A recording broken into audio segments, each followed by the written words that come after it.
ಕೊಲೆ ಕೇಸ್ನಲ್ಲಿ ಲಾಕ್ ಆಗಿರುವಂತಹ ದರ್ಶನನ್ನ ಕೇವಲ ಆರೋಪಿಗಳ ಹೇಳಿಕೆ ಮಾತ್ರವಲ್ಲದೆ ಸಿಸಿಟಿವಿ ದೃಶ್ಯ ಆಧರಿಸಿಯೇ ಅರೆಸ್ಟ್ ಮಾಡಿದ್ದಾರೆ.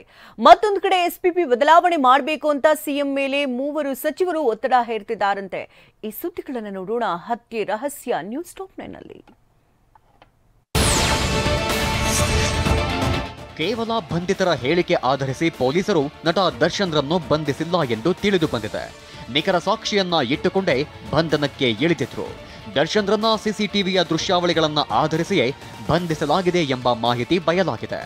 ದರ್ಶನ್ ಹಾಗೂ ಪ್ರೇಯಸಿ ಪವಿತ್ರ ರೇಣುಕಾಸ್ವಾಮಿ ಮೇಲೆ ಹಲ್ಲೆ ಮಾಡುತ್ತಿರುವ ದೃಶ್ಯ ಸಿಸಿಟಿವಿಯಲ್ಲಿ ಸೆರೆಯಾಗಿದೆ. ಇಬ್ಬರು ಸೇರಿ ರೇಣುಕಾಸ್ವಾಮಿ ಮೇಲೆ ಹಲ್ಲೆ ನಡೆಸಿದ್ದಾರೆ.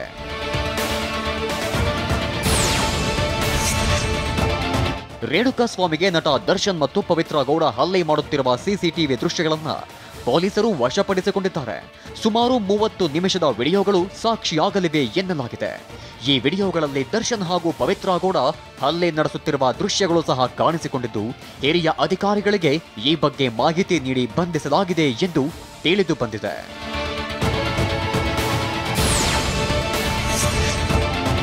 ರಾಷ್ಟ್ರ ಮಟ್ಟದಲ್ಲಿ ಭಾರಿ ಸದ್ದು ಮಾಡುತ್ತಿರುವ ರೇಣುಕಾಸ್ವಾಮಿ ಕೊಲೆ ಕೇಸ್ ತನಿಖೆಯನ್ನ ದಾರಿ ತಪ್ಪಿಸಲು ಸಂಚು ಮಾಡಲಾಗ್ತಿದ್ಯಾ ಎಂಬ ಪ್ರಶ್ನೆ ಎದ್ದಿದೆ. ಇದಕ್ಕೆ ಪುಷ್ಟಿ ಎಂಬಂತೆ ವಿಶೇಷ ಅಭಿಯೋಜಕರಾಗಿದ್ದ ಹಿರಿಯ ವಕೀಲ ಪಿ ಪ್ರಸನ್ನಕುಮಾರ್ ಅವರನ್ನ ಬದಲಾಯಿಸಲು ಸರ್ಕಾರ ಚಿಂತಿಸಿದೆ ಎನ್ನಲಾಗಿದೆ.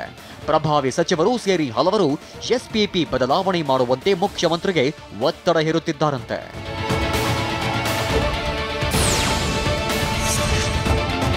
ಭಯೋತ್ಪಾದಕ ಕೃತ್ಯಗಳ ಸಂಬಂಧ ರಾಷ್ಟ್ರೀಯ ತನಿಖಾ ದಳ ಎನ್ಐಎ ಪ್ರತಿನಿಧಿಸುವ ಹಿರಿಯ ವಕೀಲ ಪಿ ಪ್ರಸನ್ನಕುಮಾರ್ ಅವರನ್ನ ನೇಮಿಸಿ ರಾಜ್ಯ ಸರ್ಕಾರ ಜೂನ್ 15ರಂದು ಆದೇಶಿಸಿತ್ತು. ಹಾಗೆ ಎಸ್ಪಿಪಿ ಸಹಾಯಕರಾಗಿ ವಕೀಲ ಸಿ ಸಚಿನ್ ಅವರನ್ನ ಸರ್ಕಾರ ನಿಯೋಜಿಸಿತ್ತು.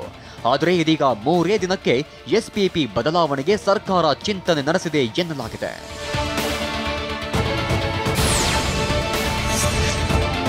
ದರ್ಶನ್ ಕೇಸ್ ಕುರಿತು ಸರ್ಕಾರ ಪರ ವಾದ ಮಂಡಿಸಲು ವಿಶೇಷ ಅಭಿಯೋಜಕರಾಗಿದ್ದ ಪಿ ಪ್ರಸನ್ನಕುಮಾರ್ ಅವರ ಬದಲಾವಣೆಗೆ 3 ಮಂತ್ರಿಗಳಿಂದ ಒತ್ತಡ ಹೆಚ್ಚಿರುವ ಕಾರಣ ಜಗದೀಶ್ ಅಥವಾ ಭಾನುಪ್ರಕಾಶ್ ಅವರನ್ನ ಪಿಪಿ ಮಾಡುವ ಸಾಧ್ಯತೆ ಎಂದು ಹೇಳಲಾಗುತ್ತಿದೆ. ಈಗಾಗಲೇ ಹಲವು ವಕೀಲರ ಜೊತೆ ಎಜಿ ಮಾತುಕತೆ ನಡೆಸಿದ್ದಾರೆ ಎನ್ನಲಾಗಿದೆ. ಅಂತಿಮವಾಗಿ ಬಿಎನ್ ಜಗದೀಶ್ ಅಥವಾ ಭಾನುಪ್ರಕಾಶ್ ಇಬ್ಬರಲ್ಲಿ ಯಾರನ್ನು ನೇಮಿಸಬೇಕೆಂಬ ಗೊಂದಲವಿದ್ದು ಅಂತಿಮ ತೀರ್ಮಾನ ಬಾಕಿ ಇದೆ.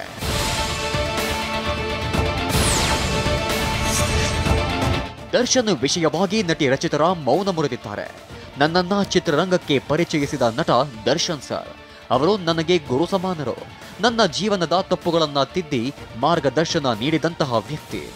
ಇಂತಹ ಕೇಸ್ನಲ್ಲಿ ಭಾಗಿಯಾಗಿದ್ದಾರೆ ಎನ್ನುವುದು ನಂಬಲು ಸ್ವಲ್ಪ ಕಷ್ಟವಾಗ್ತಿದೆ. ಏನಿದ್ದರೂ ಸತ್ಯ ಪೊಲೀಸ್ ತನಿಖೆಯಿಂದಷ್ಟೇ ನಮ್ಮ ಮುಂದೆ ಬರಲಿದೆ ಎನ್ನುವುದೇ ನನ್ನ ನಂಬಿಕೆ. ರೇಣುಕಾಸ್ವಾಮಿ ಕುಟುಂಬಕ್ಕೆ ಕಾನೂನಾತ್ಮಕವಾಗಿ ನ್ಯಾಯ ಸಿಗುತ್ತದೆ ಎಂಬ ನಂಬಿಕೆ ನನಗಿದೆ ಎಂದಿದ್ದಾರೆ.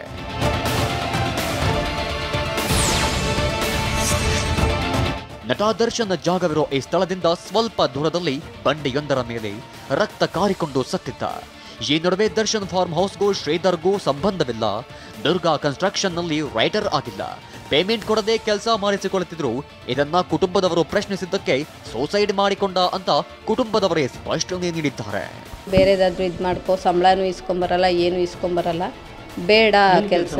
ದುರ್ಗಾ ಕನ್ಸ್ಟ್ರಕ್ಷನ್ ಕೇಳಿ ಇದು ಮಾಡಿದ್ದಕ್ಕೆ ಅವನೇ ಸಹಜವಾಗಿ ಮಾಡ್ಕೊಂಡಿರೋ ಥರ ಇದೆ. ಶ್ರೀಧರ್ ಮರಣೋತ್ತರ ಪರೀಕ್ಷೆಯ ವರದಿ ಕಾಕಿ ಕೈ ಸೇರಿದೆ. ಎಫ್ಎಸ್ಎಲ್ ವರದಿಗಾಗಿ ಕಾಯ್ತಿದ್ದಾರೆ. ದರ್ಶನ್ಗೆ ಸೇರಿದ ಜಾಗದಲ್ಲಿದ್ದ ಕೆಲಸಗಾರರ ಹೇಳಿಕೆ ಪಡೆಯಬೇಕಿದೆ ಅಂತ ಬೆಂಗಳೂರು ಗ್ರಾಮಾಂತರ ಎಸ್ಪಿ ಮಲ್ಲಿಕಾರ್ಜುನ ಬಾಲದಂಡಿ ತಿಳಿಸಿದ್ದಾರೆ. ಪ್ರಕರಣದಲ್ಲಿ ಈಗಾಗಲೇ ನಾವು ಎಫ್ಎಸ್ಎಲ್ಗೆ ಎಲ್ಲ ಮಟೀರಿಯಲನ್ನು ಕಳಿಸಿದ್ದೀವಿ. ಇನ್ನೂ ಬರುವುದು ಪೆಂಡಿಂಗ್ ಇದೆ. ತನ್ನ ಒಂಟಿತನದಿಂದ ತಾನು ಸಾಯ್ತಾ ಇದ್ದೇನೆ, ದಯವಿಟ್ಟು ಪೊಲೀಸರು ಯಾರಿಗೆ ತೊಂದರೆ ಕೊಡಬಾರ್ದು ಅಂತೇಳಿ ಬರೆದಿದ್ದಾನೆ.